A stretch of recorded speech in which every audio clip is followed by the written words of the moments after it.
Good morning. Good morning, Senate President Novell Francis. Welcome to Let's Talk Street Addressing. Chat about street addressing initiative that's going on in the territory. Good to have you on board. I think the first thing I'll start with is that you, over time, have been one of the more vocal senators regarding the street addressing. Every time I've interacted with you on the Senate floor, your past interactions during budget hearings, you've always had a good grasp of the situation. Has this always been something that you've been on your mind and on the table for you? How have you thought about it? Absolutely. Coming from a law enforcement background, I've had a concern about our ability to timely respond to call for service. Over the years, I've heard about the street addressing issue and the initiative, and Lieutenant Governor after Lieutenant Governor, we've had a challenge in putting this in place. So certainly every opportunity I got, I asked the question because I believe it's very important for us to be able to really move the street addressing initiative in place and really empower our law enforcement agencies, our first responders, to be able to timely respond to calls for service. Gotcha. In your time in law enforcement, have you seen adverse effects of our lack of street addressing? Absolutely. Many times it created a huge delay because a lot of times we weren't precise in being able to respond to calls for service. So a lot of times we have to use landmarks to make that determination, and those landmarks are sometimes static or sometimes they move. So a lot of times when you receive directions from the callers or the complainants, they give you certain landmarks, and obviously as we evolve and you have other officers coming into play, they were very difficult for them to be able to find some of those landmarks.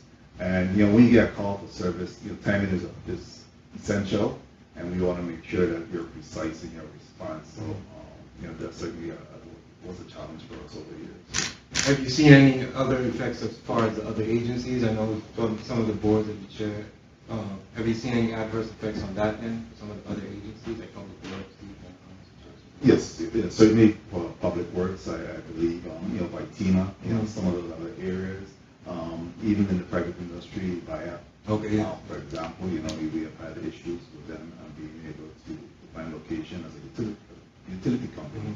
And, I just believe it's a win-win for the community when we could get the street address initiative completed because it will really benefit everyone throughout our community in that respect. For myself, and I know for Lieutenant Governor Rhodes, there have been unfortunate adverse effects on a personal level. So you had any situations like that? You had to assist emergency services to get somebody that you cared for, or to help out with somebody? Yes, I believe that there was an incident when my mom needed some ambulance response. They called for service, and at the time, there were a delay in the response because individuals, the ambulance driver, weren't able to find the location of the family factor. She was undergoing a respiratory issue, and I had to actually leave the house because I was in law enforcement. I was able to communicate with them via the radio and started to give them directions. Eventually, I had to actually drive in my car and go up and meet them in a particular location and bring them to the house. That created a delay, of course. When somebody is having a respiratory response, we really need to make sure that the services are available to them in a timely fashion. So for me, that was one scenario. I knew many times when we were out in the field, when we were called for a situation. I've had one time in particular, we went out to the Cricket Dam area on the north side, and just kind of driving around in that wooded area. The ambulance was also called, and we were just keep missing each other, driving by each other, trying to find this location for the response to the call. Also, I've seen it numerous of times where because we didn't have the proper street addressing in place, that it created a delay. As far as the funding that you see going forward, because we're in the bridge phase right now, we're addressing all the urban areas of the territory. We definitely love to have advocates like you in certain places like the Senate. We definitely like to have advocates like you in certain places like the Senate to make sure that the project doesn't stall out again.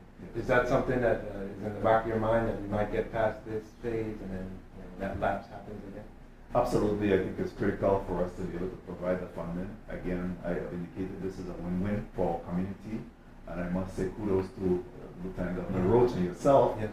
because I know that you've been able to at least move the mark somewhat in at least addressing the town areas and getting this moving. So I think the onus and responsibility will then rest on the legislature and the executive branch to make sure we identify the necessary funding to complete this street addressing project. Because we are getting, as we do it, we get more and more efficient at the process. And I've introduced you to some of the contractors. So we do have a step-by-step program in place that would allow us internally to be able to complete it quite efficiently. With advocates like you, we are thankful for you over the years to at least keep that voice going, especially in times when it might not have been as loud as it should have been. Right. And we definitely are thankful for people like yourself and, of course, some of your staff, Ms. Richards, who was part of the project back initially. Yeah. So she's helped set a lot of groundwork for the project. Any other last words you want to say about application for the project or response to the public application? Well, I should see the project. I want to strongly encourage the public that whenever they see, the program going forward, that they too should be a voice to the project to make sure it's completed because it benefits the entire community. Just being able to do our GIS mapping, being able to get the proper coordinates in terms of latitude and longitude, getting precise location, it will be a benefit to all, to include our private sector, our public sector, as well as the residents. Yeah. I believe that it will be an assistance to all. So we should all be a strong advocate in being able to encourage that we need to complete this project. It will help a lot in terms of our data collection.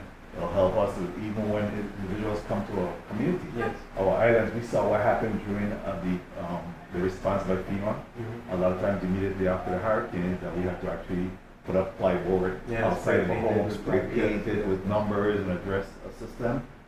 In this modern world, we should not have to go through that. I believe that as we move towards this digital age, there's an opportunity for us to be able to fix that. And like I say, it'll be a total benefit to the entire territory. Well, I just want to thank you, Senate President, for taking time out from your busy schedule and for being, once again, for being such a strong advocate of the project. And thank you very much, and thank you for what you have been able to do to move the mark in this particular. Yes, thank you. Thank you, Chris. Thank you, guys.